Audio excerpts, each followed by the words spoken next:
Alô, amantes de gato preto e pilotas de vassoura. Amanhã é Halloween, mas hoje já é Dia das Bruxas aqui no Namastreta. Um podcast que é pura magia, feito com amor e feitiço pelas bruxas do Legang. Esse episódio é produzido pela Humanoide e tem apoio da Amber. Hoje eu não vou demorar para começar o nosso papo não, porque não tem encantamento maior do que a boa e velha roda de mulheres trocando feitiços quando o assunto é esse: bruxaria. Então bora botar o caldeirão pra ferver e abraçar o mistério que hoje tem especial Dia das Bruxas. Eu não acredito em bruxas, mas que elas existem, existem. Não é mesmo, meninas? Sim. Adoro. Eu acho que a gente podia começar hoje fazendo um apanhado histórico, aquele resumo rápido para quem não leu o livro, do que é esse rolê da bruxa, né? Da onde que veio, como que começou, o que é bruxaria, o que é bruxa, Beatriz? Cara, a gente tá vivendo esse momento de recuperação, né? Dessa palavra bruxa como uma palavra de resistência. A gente tem se falado assim, né? Falado com as amigas assim, bruxa, bruxona, bruxônica. Mas, na verdade, é um rolê de muito tempo.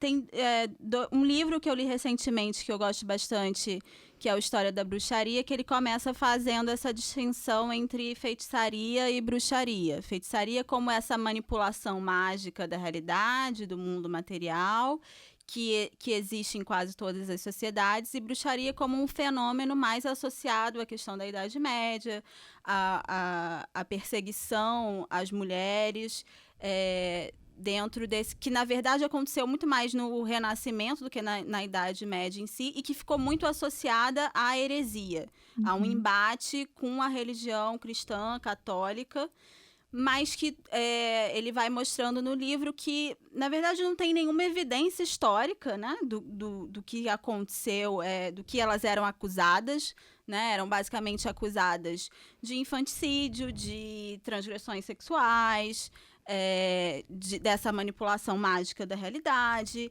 mas e de culto ao diabo, né? Culto a Satã.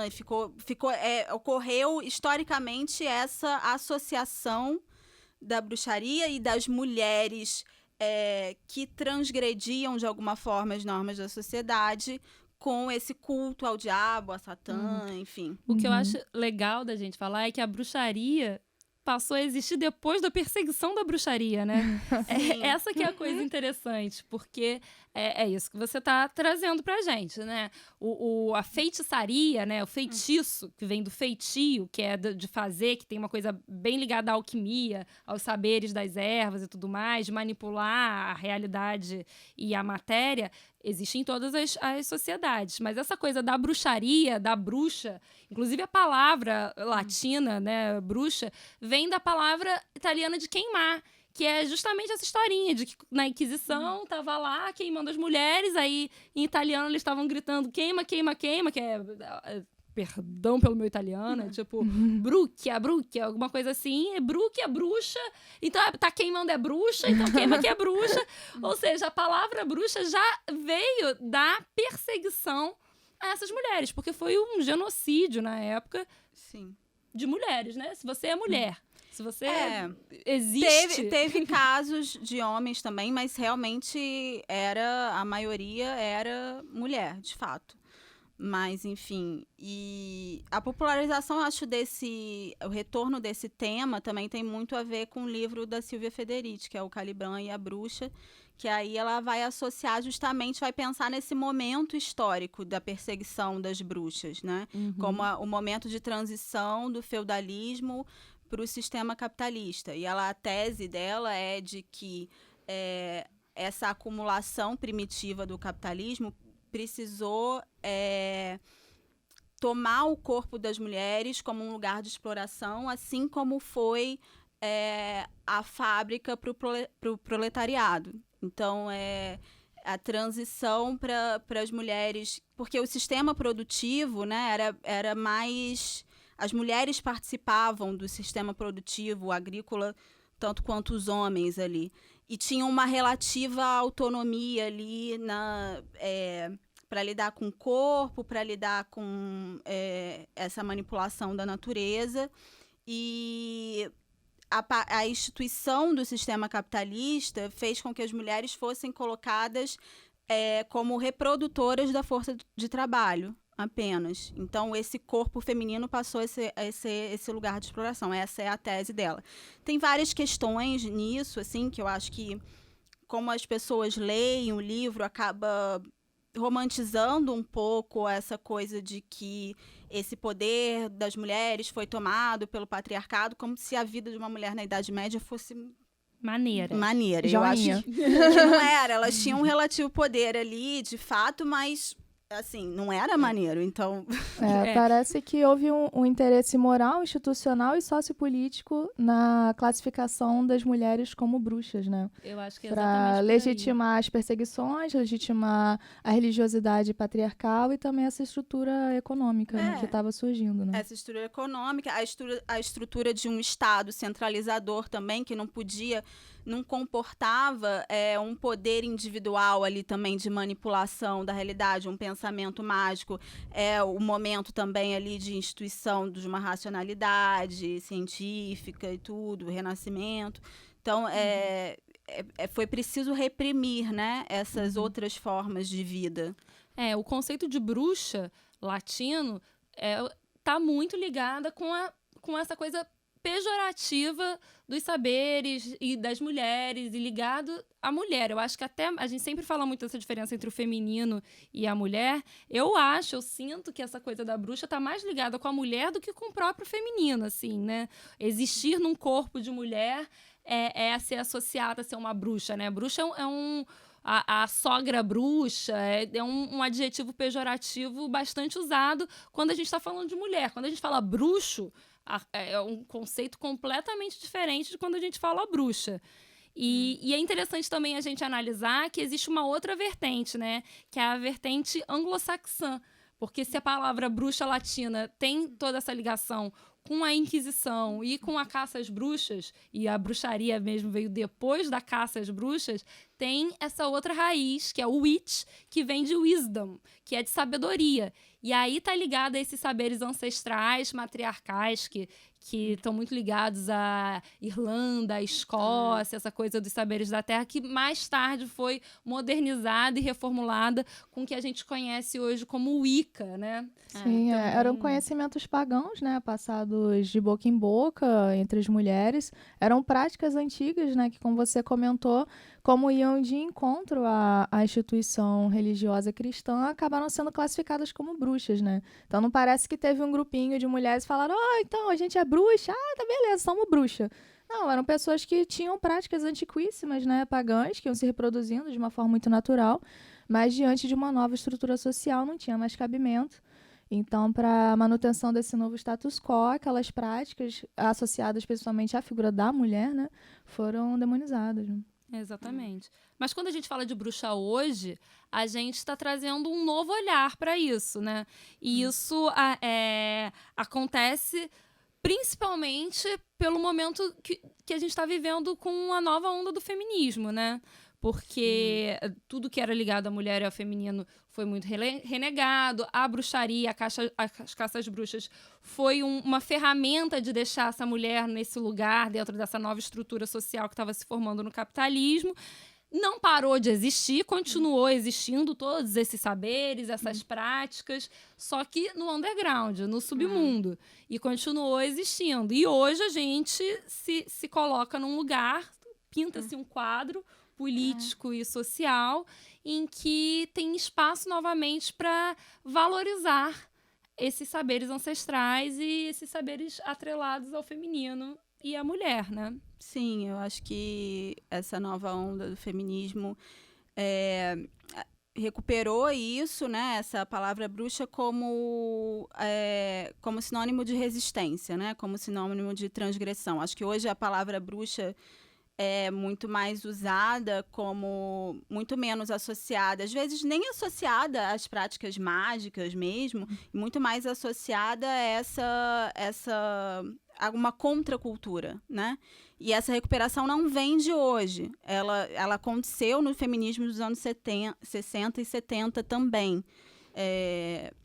A própria contracultura dos anos 60, dos anos 70, propiciou, e a emergência ali da segunda onda do feminismo propiciou essa junção entre uma espiritualidade pensada como uma espiritualidade essencialmente feminina e uma luta por libertação social, política das mulheres. E muito associada também, você falou da Wicca, eu acho, se eu não me engano, foi ali por volta dos anos 50, um pouco antes disso, né, que teve essa estruturação da Wicca, e tudo isso muito baseado num mito de origem de que existia uma sociedade matriarcal baseada no culto à deusa, né, de que as mulheres em algum momento estiveram no poder, estiveram num lugar central, e que isso foi roubado, esse poder foi roubado pelo patriarcado.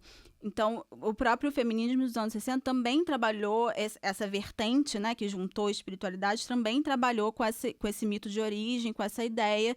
E aí vem a coisa do sagrado feminino, que a gente está vivendo hoje também, em algumas vertentes do feminismo, de recuperar que existe uma natureza feminina, sagrada, essencial, que foi roubada pelo patriarcado. Enfim, a gente já conversou, tem várias questões com isso. Eu acho incrível esse movimento, eu acho de pensar a espiritualidade a partir de uma perspectiva feminina. Eu acho isso muito lindo, eu acho isso potente. Mas eu tenho minhas questões com essa ideia de recuperar uma natureza feminina, porque a gente tem que pensar que muito da opressão que a mulher sofreu durante séculos foi baseada nessa ideia de que existia uma natureza feminina. Uma natureza feminina inferior, ligada justamente à natureza, que a mulher ficou ligada à natureza, ao corpo, e o homem à racionalidade. Então, eu acho que esse movimento tenta recuperar isso de uma forma potente, né? Que isso é uma força, isso não é uma fragilidade, essa ligação da mulher com a natureza. Só que, eu não sei, toda a luta do feminismo durante todo o seu processo, assim, foi de desessencializar a categoria mulher, né? Para nos libertar, de que não há uma essência feminina que a gente tem que seguir, que a libertação tá nessa desessencialização. Então, eu sempre fico um pouco assim, tipo, flerto bem gostosinho com o sagrado feminino. Eu acho lindo, mas aí, de vez em quando, dá uma coisa assim. Porque ao mesmo tempo que tem essa proposta de recuperação, há um aprisionamento, porque parte de um pressuposto que ser mulher tem dadas características e há uma essência a priori, não uma construção social, que é o que parece ser, né, de acordo com alguns estudos, principalmente questões de gênero, etc e tal, de que, enfim, não há uma essência de mulher, nem uma essência de homem. Há toda uma construção, características, aptidões, conexões, porque os homens também não podem se conectar com a Terra. Porque seria algo unicamente feminino, sabe? Eu acho que a grande sacada é que a segunda onda do feminismo, né, essa que você está falando, dos anos 60 e tudo mais, ela libertou a mulher do feminino, no sentido de que ela deixou um ser humano do sexo feminino, uma mulher, poder viver as potencialidades ditas masculinas. E é isso, não tem uma essência naquele ser humano que necessariamente faz com que ele tenha que lidar com a natureza e com essas coisas que são tradicionalmente ligadas ao feminino. Essa nova onda do feminismo, que vem trazendo o sagrado feminino e várias terapias ligadas ao poder do feminino, eu acho que é um segundo passo, que é, olha, uma mulher ou um homem não estão aprisionados a arquétipos femininos, podem também trabalhar os arquétipos masculinos, mas agora a gente fala que pode também, e que tá tudo ótimo, e que é lindo, e que é potente, e que é poderoso, essa coisa do feminino, né? Eu acho que tem super esse mérito de não pensar a libertação como uma aderência ao paradigma masculino, né? É como para você se libertar, para você ser uma mulher empoderada, você tivesse que aderir a esse paradigma masculino. Repotencializar essa coisa feminina. Então, acho que super tem esse mérito. E também, e voltando para a coisa da bruxa, né? A bruxa é um termo pejorativo, né? Ao longo da história foi construído como algo negativo. E agora a gente está se apossando desse termo e usando como algo positivo. Agora você dia 31 de outubro é como? É festa, meu amor. Sim. Todo mundo vira bruxa. A gente quer mesmo andar de vassoura, abraçar o gato preto. Acabou virando um simbolismo positivo. E acho que talvez tem muito a ver com essa nova onda do feminismo que a gente está falando. Tem muito a ver com uma resposta do mundo que a gente está vivendo. E tem um pouco a ver com a cultura pop, né? Porque o Halloween, o Witch, a coisa desse lado, dessa tradição ancestral, que está muito forte no mundo de hoje, vem dessa coisa da sabedoria antiga, da sabedoria resgatada, dos saberes da terra, da natureza, que respondem a talvez um momento muito antropocêntrico que a gente está vivendo, né? Não, total. No livro, A História da Bruxaria, ele conseguiu resumir assim, a atitude religiosa da bruxaria, né? Que não é uma religião, né? É um conjunto de práticas, mas ele conseguiu assim, resumir um pouco, que é primeiro o politeísmo, o panteísmo, essa visão de que tudo, o animismo, tudo tem espírito, né? Tudo tem força viva, de vitalidade. O feminismo, né? Essa visão da mulher como central, a recusa da ideia de pecado, né? E uma ética baseada numa reciprocidade espiritual e não numa moral que julga de cima o que é certo e o que é errado, né? Mais aquela economia do tudo que vai, volta, assim, né? Tudo que você, toda a energia que você coloca no mundo, ela volta para você de alguma forma, de maneira positiva ou negativa, de acordo com as suas ações, e que não há uma entidade superior que julga, né? Que faz a moral ali. Então, e essa relação com a natureza, né? Que é muito interessante nesse momento que a gente está vivendo de uma relação totalmente tóxica, destrutiva com a natureza, e essas práticas, elas colocam a possibilidade dessa sacralização da natureza, que é muito interessante, de ver Deus, ver a espiritualidade na natureza, né? E não como uma entidade descolada. Sim, é subversivo no que diz respeito ao sistema produtivo, né? Como você falou, de estar nessa relação de conexão e harmonia com a natureza e não de exploração. E também subverte a ordem de hierarquia verticalizada. Você falou que não tem uma entidade superior que vai estar julgando o que você faz. É uma relação horizontalizada de reciprocidade, de você estar considerando suas atitudes com relação à coletividade, o que vem e o que volta. Então, assim, é toda uma estrutura bem subversiva dentro do sistema que a gente está habituado, de você ter sempre uma moral superior, alguém que está acima de você e vai julgar o que você está fazendo, o que é certo, o que é errado, e de você estar explorando a natureza, produzindo o máximo possível e não se importam as consequências, né? Então, realmente é uma doutrina perigosa.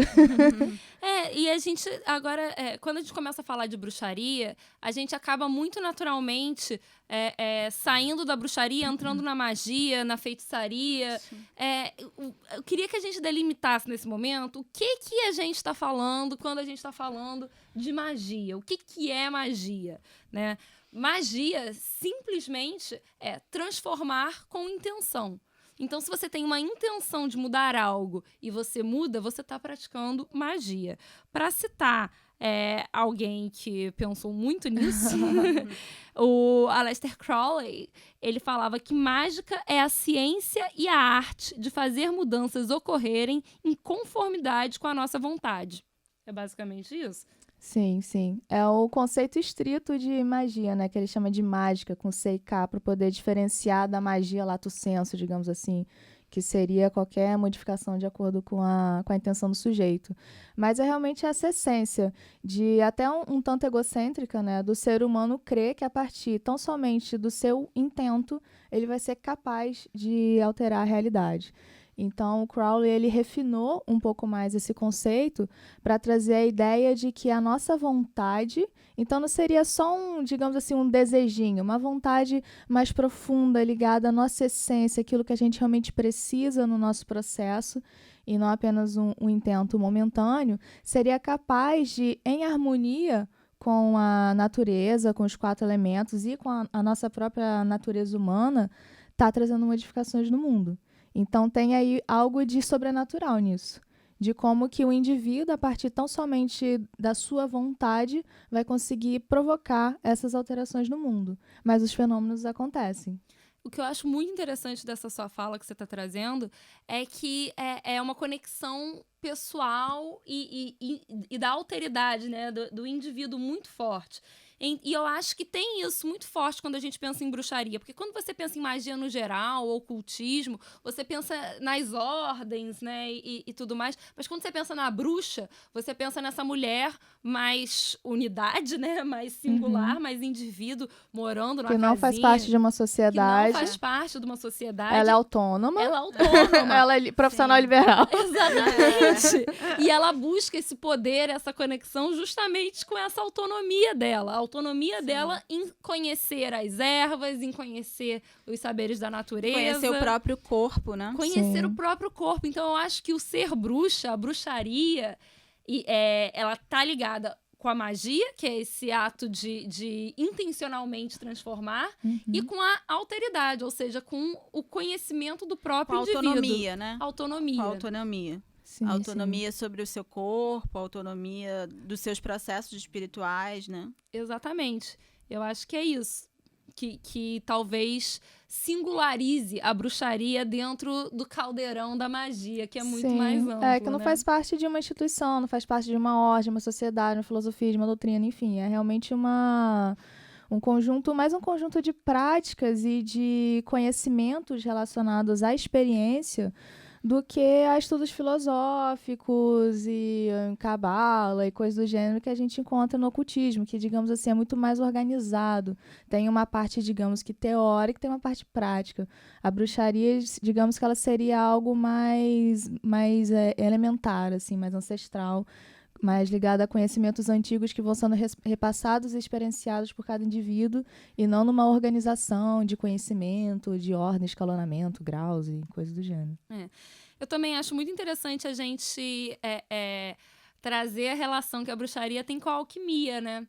Que hoje em dia, a alquimia, enfim, tem alquimia ocidental, oriental, chinesa, hermética, muitas, mas eu acho que talvez, a grosso modo, bem grosso, a gente pode falar que a alquimia é o ato de transformar a matéria de acordo com as transformações da psique. Então, você projeta na matéria, você espelha na matéria as transformações que estão acontecendo internamente no indivíduo.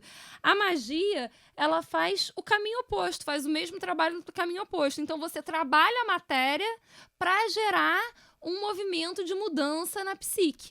Então, se você vai preparar um banho de ervas, se você vai preparar uma garrafada, uma poção, um elixir, o que você está fazendo? Você está mexendo com os elementos materiais, com os elementos da terra, com as ervas, intencionando, né, botando as suas intenções, conjurando, chamando aqueles elementos, aquelas forças, aquelas energias, para fazer aquela modificação na matéria e esperar que aquela modificação na matéria se espelhe na sua psique. Sim, traga uma calmaria, um bem-estar, né? Acho que essa dimensão ritual, né, que está sendo recuperada é muito interessante. Eu acho que ela tem muito mais um efeito psicológico, né, do que qualquer outra coisa, né? Ritualizar para integrar psiquicamente, né? Fazer esse movimento, porque a gente tá na vida aí, no corre, sem pensar muito, né? Sem estar presente, parar para ritualizar alguma coisa, né? Para fazer um rito é integrar, às vezes, né, Total. psicamente, energias e os seus próprios processos de vida. Eu acho que é exatamente isso. Quando a gente fala efeito psicológico, parece que a gente está diminuindo, menosprezando. Não, pelo contrário. É o contrário, né? Você integrar. A palavra que você usou é perfeita, é integrar. É você conseguir parar e ter uma ferramenta para integrar os acontecimentos externos, os acontecimentos da vida, ou que são além das suas capacidades de resolução, você integrar aquilo na sua psique. Você entender psicologicamente qual o efeito do mundo em você e o efeito de você no mundo. O problema é que, né, na internet a galera às vezes não entende muito isso ou não se compromete com esse processo mais profundo de autoconhecimento, né? Meio que é a receita do ritual para fazer na lua cheia, que é a receitinha. Magia não é miojo, né, gente? Magia não é miojo. Magia não é um negócio, tô com um problema aqui, me passa aí uma receita de elixir para eu resolver meu problema e eu não ter que me preocupar. Assim, até pode ser. Você pode ter magia miojo, né? Baixa magia, né? Mas também teria alta magia. Essa dimensão psicológica que fica perdida muitas vezes, né? Acho que é mais ou menos o que vocês estão tratando. Que a magia, ela pode servir para a transformação do sujeito, para o seu processo de desenvolvimento, para tratar dos seus traumas, dos seus problemas, para aumentar potencialidades. Então, você conseguir trabalhar a magia, a bruxaria, as práticas dentro dessa dimensão psíquica, utilizar os ritos, não como, sei lá, uma coisa boba ou apenas um teatro, mas como uma instrumentalização do corpo e do discurso e da palavra para causar impressões e modificações psicológicas, é muito mais rico do que você só fazer magia para desenrolar crush, para arrumar dinheiro. Assim, de vez em quando a gente precisa, né? Fazer um miojinho assim no final de semana e tal. Quem nunca comeu um miojo que atira a primeira pedra. Não. Mas isso daí que você tá falando, a gente consegue ver com clareza, né, nesse mundo holístico que a gente vive dentro da nossa bolha. A gente vê que isso surge em muitas novas terapias, né? Essa coisa da bruxaria e da magia inseridas nesse contexto de novas terapias holísticas. Então você vê a vaporização de útero, as garrafadas, Yoni Egg, tenda vermelha, todos os sagrados femininos, eles estão de alguma forma mostrando uma faceta desse caldeirão da bruxa, né? Total. Sim. Porque a instrumentalização da magia, ela acaba sendo desvirtuada pelo nosso próprio sistema produtivo e alinhamento psicológico. Porque não é interessante no nosso contexto atual ainda que a gente lide com nós mesmos, que discutamos questões psicológicas e afetivas. A gente tem que lidar com as coisas, resolver problemas e continuar produzindo. Então, muitas vezes a gente tem terapias excelentes que realmente pode trazer alguma modificação para o sujeito, mas que não vai ser interessante. As pessoas não usam dessa forma, né? Que querem usar como uma saída simples, né? Como uma resolução de um problema e não como uma ferramenta como uma transformação. Até mesmo porque muitas vezes uma transformação ela tem que ser dolorosa e tem que trazer algum tipo de desprazer, algum tipo de sofrimento. Dá trabalho, Dá né? trabalho. Dá muito trabalho. De simples não tem nada, né? A gente está falando de ferramentas ancestrais, ferramentas que foram passadas oralmente, então que até o acesso a elas exige um trabalho e um debruçar da sua atenção para você lidar com coisas que são ainda mais profundas e mais trabalhosas. Então, assim, realmente de simples, magia não tem nada. Pois é, e numa sociedade de culto à positividade, acaba não sendo interessante você estar trabalhando a magia de uma forma tão complexa assim. E a gente tem uma pessoa que estudou a fundo essa história de bruxaria, né? Sim. Que veio dar um up pra gente. Sim, é maravilhosa. Gilmara Cruz, amiga, parceira, estudiosa, pesquisadora, bruxona, dançarina, historiadora, uma mulher incrível que trouxe aqui uma contribuição pra gente. Ela escreveu um livro, né? Sim, Prática de Feitiçaria, uma análise que ela fez de uma mulher que foi acusada de bruxaria no século XVI na Bahia. Uma análise super interessante, a gente pensar que houve bruxas no Brasil e acusações e perseguições. Então, é um trabalho super interessante, disponível lá na editora Via Siestra. Então, vamos escutar um pouquinho do que ela veio falar pra gente? Isso. Para quem não me conhece, meu nome é Gilmara Cruz e eu vim compartilhar um pouquinho sobre as minhas pesquisas, né, da graduação e do mestrado. Na graduação eu pesquisei a demonização feminina, magia e feitiçaria feminina, e no mestrado eu pesquisei uma uma mulher acusada de bruxaria na Bahia no século XVI. Do conceito de bruxaria, de feitiçaria, que são atrelados a essas mulheres. Então, essas mulheres, muitas, eram só praticantes de magia, tinham conhecimento das ervas, da natureza, e foram demonizadas por isso. Outras por outros motivos, às vezes rebeldia, enfim. As acusações de bruxaria envolvem várias coisas, inclusive práticas sodomitas, né? Que na época se chamava de sodomia, mas hoje a gente pode chamar de lesbianismo, por exemplo. Assim, em relação a práticas de magia, alguns autores trazem que o conceito dessas praticantes eram mulheres que eram interlocutoras entre o mundo natural e o chamado mundo sobrenatural, né? De como manipular o mundo natural para conseguir coisas, né, que eram do desejo delas. Obrigada, Gilmara. Obrigada. Pela sua contribuição. Eu acho que, assim, coisas muito incríveis que a gente pode trabalhar aí com essa contribuição. Primeiro, bruxas brasileiras. A gente, quando pensa em bruxa, a gente pensa já nessa coisa do Halloween, né? europeia e tudo mais. Gente, a tradição brasileira de bruxaria é incrível. Por um lado, as benzedeiras, as garrafadas, as rezadeiras do interior do país. Isso são mulheres bruxonas, com saber ancestral, passados oralmente, que conhecem os saberes da terra, que conhecem as ervas. Você vai andar com uma Índia antiga, porque o Brasil tem isso, traz o conhecimento xamânico dos índios e também essa mistura, né, que já está antiga também, dessas mulheres benzedeiras e rezedeiras do norte, do nordeste, das garrafadas, enfim. E você anda com uma delas no meio da rua, ela vai te falar, essa planta aqui dá óleo de não sei o que, serve para não sei o que lá, aquela dali você mistura com não sei o que, faz um banho de assento, faz um escaldapé, faz um não sei o que lá das quantas. Isso é bruxaria da boa, minha gente. De raiz. A gente tem que valorizar as nossas tradições, né? Que às vezes estão até na nossa família, na nossa...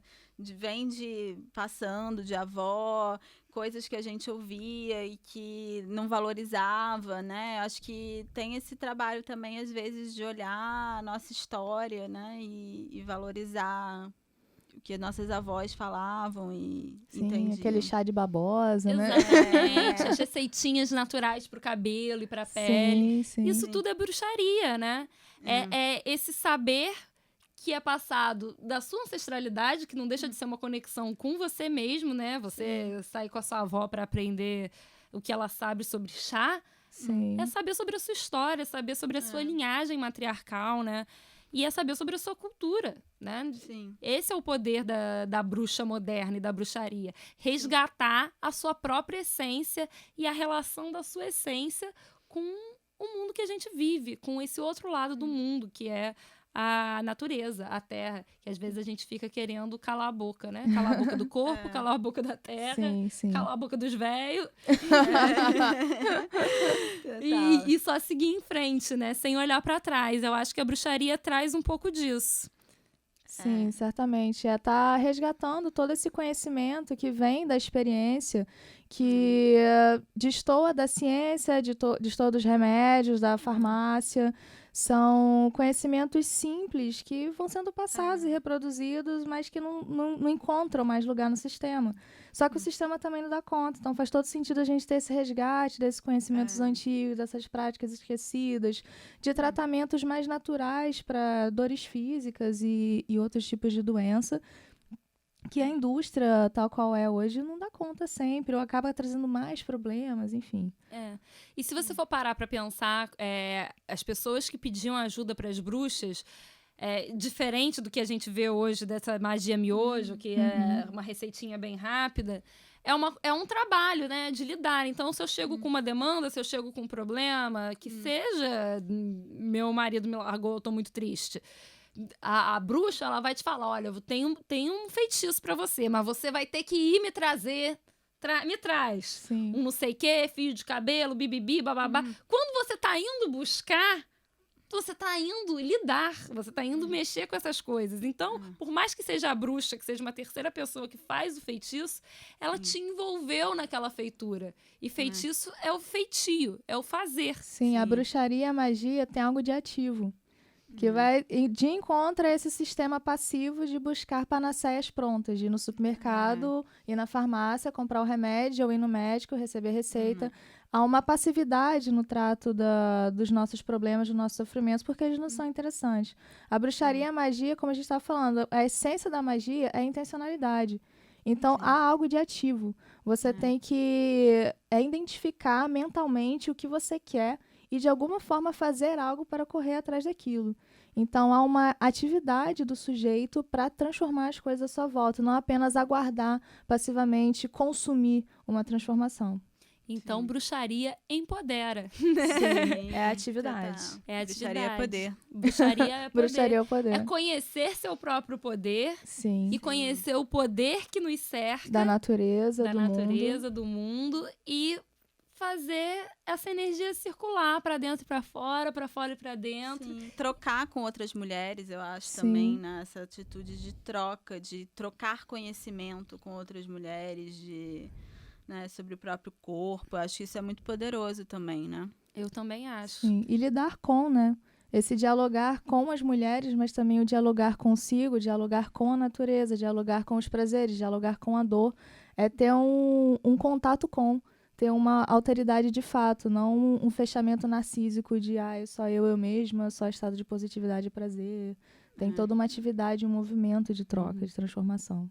E também tem uma outra vertente dessa bruxaria, que é a bruxaria pop, né? Que é o que tá popular. Que eu acho que é mais inspirada por esse espírito do Halloween que nos cerca. Comercial. Né? Alô, Sabrina. Quem nunca viu Sabrina? Gente, sou Adolescente. apaixonada. Adorava Sabrina e seu gato. Bem Que tem pop. muito a ver com a Wicca, né? Eu acho que a gente podia abrir um espaço aqui pra falar um pouco da Wicca.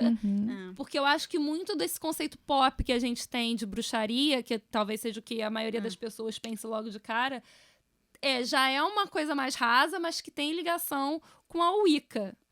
Que ficou uma coisa meio adolescente, né? Que não que surgiu lá nos anos 50 e tal. Mas que depois, acho que foi no final dos anos 80, 90, a indústria do cinema pegou isso. Tem um filme famosíssimo, que é Jovens Bruxas. Jovens Bruxas, Aí exato. que ficou pop. Super pop, virou uma coisa adolescente, tinha revistinhas de fazer o seu feitiço, não sei o quê. E virou uma parada um pouco pop, mas que tem uma tradição, né? Tem. Porque a Wicca, ela já é uma releitura moderna que junta esses saberes ancestrais muito ligados ao culto da deusa. Ao culto, assim, ao culto da deusa e a esse momento específico, né? Que é o fim do outono e começo do inverno. Que tem a ver com a data, né, do dia 31, e que tem um sincretismo religioso com esses cultos antigos e com o culto latino do Dia de Todos os Santos, que são dias antes do Dia dos Mortos, que a gente vê uma outra releitura nos países latinos que essa coisa do Dia dos Mortos, Dia de los Mortos no México, que é uma grande festa, que é essa ideia de que a barreira entre o mundo dos vivos e dos mortos se estreita, né? Então, eles acreditavam que, como se estreita, tem mais facilidade para os espíritos desencarnados andarem pela Terra. E aí, essa galera dos povos nórdicos e tudo mais faz o quê? Bota uma fantasia de espírito, para o espírito achar que é espírito também, não perturbar. Disfarçar no meio da galera. Tamo junto, tamo junto. Negócio, ouviu o parente batendo na porta, o que você faz? Você finge que você não tá aqui, meu amor, não atende não. Em contrapartida, os latinos fazem o quê? Ih, tem parente vindo? Bora botar água, fazer feijão, festa, fazer uma festa, limpar tudo, chama geral pra sala, aí vamos... Mas são maneiras diferentes de lidar com esse mesmo fenômeno, né? Que é lidar, de novo, com um mundo espiritual e o mundo não material, o mundo não carnal, né? Esse mundo sobrenatural, né? Essa coisa Sobrenatural. esquisita que às vezes a gente sente, mas não sabe muito bem o que é, né? Então é abrir um espaço, é aproximar esses dois universos. Eu acho que tá tá ligado muito com isso, né? Abrir um espaço para lidar com coisas que não ocupam espaço. Pena que é só um dia no ano, né? Que a galera tá meio louca, achando que só vem... A galera tá aqui entre nós, gente. Tá, tipo, geral tá aí todos os dias do ano. Você que tá perdido aí e não tá sabendo. Mas é bom ter uma certa economia, né? Imagina se o carnaval fosse todo dia. Adoraria, mas... Mas, Jesus! Mas... Não, eu acho que isso é legal da gente comentar. E também entender que, no final das contas, tudo isso esteve aí o tempo todo. E algumas pessoas escreveram sobre isso, falaram sobre isso, abriram espaço sobre isso e marcaram pontualmente ao longo da história. Essas pessoas, por incrível que possa parecer, normalmente foram homens. Olha que coisa! A gente já falou aqui que a bruxaria tá ligada à mulher fortemente. A gente tá falando dos saberes femininos, da natureza, que tem toda essa coisa. Mas se você for estudar, que nem a gente estudou aí para fazer essa pauta, você vai ver que os nomes importantes da bruxaria ao longo dos séculos, raramente aparece uma mulher. Você vê muitos homens. Inclusive, a gente falou aqui tanto da Wicca. O pai da Wicca é um pai, não é uma mãe? Mas é isso, né? Porque as mulheres ficaram ligadas à tradição oral, né? Até pela questão do acesso à escrita, à leitura e tudo isso. E os homens, de alguma forma, formalizaram aquele conhecimento. É aquela coisa, a mulher acaba virando o objeto do conhecimento e o sujeito do conhecimento vira o homem, aquele que vai... formalizar ali, escrever sobre, difundir. E é a nossa história de apagamento, né? As mulheres foram aliadas, não permitiu-se, né, que estudasse e produzisse durante muitos anos, né? Então, acaba que essa história da bruxaria ficou protagonizada por homens. Mas a gente tem grandes nomes. No retorno da magia do século XIX, a Madame Blavatsky, que estruturou, né, toda uma obra gigantesca de conhecimento oriental, que até hoje não se sabe como ela conseguiu escrever tanta coisa assim. Foi uma obra grandíssima. E tem outros nomes relacionados ao ocultismo também, que assim, já não são tão famosas, mais próximas a algumas ordens, mas que também tiveram uma produção. Mas aí já lá no século XIX, né? A gente tem os nomes antigos também, por exemplo, a Maria, a alquimista, que ela é o banho-maria, gente, sabe? Banho-maria, que todo mundo usa aí. É uma invenção dessa mulher alquimista que foi irmã de Alexandre o Grande e que contribuiu.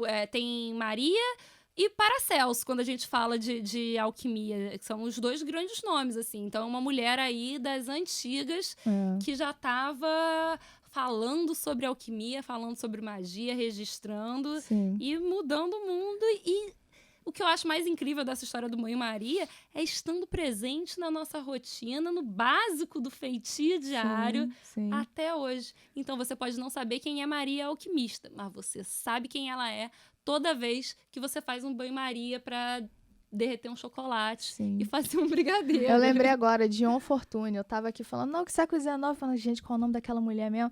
É Dion Fortune, é estudiosa da Cabala. Ela tem uma obra muito interessante também, foi bem, bem importante. É um grande nome aí dentro do ocultismo no século XIX, ao lado da Madame Blavatsky. A Blavatsky tem uma obra muito mais extensa, mas a Dion tá aí firmeza. Pois é, e eu acho que a gente pode terminar o nosso podcast hoje entendendo que bruxaria e as bruxas sempre estiveram aí no submundo, voando nas suas vassouras e amando os gatos pretos, brancos e de todas as cores, vivendo e conectadas com a sua própria essência e com a natureza. E que esse é um poder que todos nós podemos acessar, Sim, né? Homens, mulheres, todos nós. Esse poder de conexão consigo mesmo, com a natureza, com a espiritualidade, né? Esse movimento de integração, né? Que a gente falou. E talvez esse movimento de integração seja essencial como resposta para o que a gente está vivendo hoje, em que a gente está num mundo que está cada vez mais no centro, com a cultura no centro, no sentido da cultura do que é feito pelo homem, né? A construção humana, e menos em sincronia com os movimentos da terra, da natureza, da essência humana. Então, eu acho que a bruxaria e as bruxas que sempre existiram no submundo estão emergindo, assim como Perséfone veio do submundo trazendo a primavera. Sim. Para nos mostrar aí que saberes ancestrais são extremamente atuais e necessários para a construção de um futuro real. Sim. Total. Partiu bruxaria, gente. Para você que ficou até aqui, nosso muito obrigada. Se conecta com seu poder pessoal, começa a anotar os feitiços, tudo que você faz no seu grimório e aproveita o Halloween! Beijos de luz! Feliz Dia das Bruxas!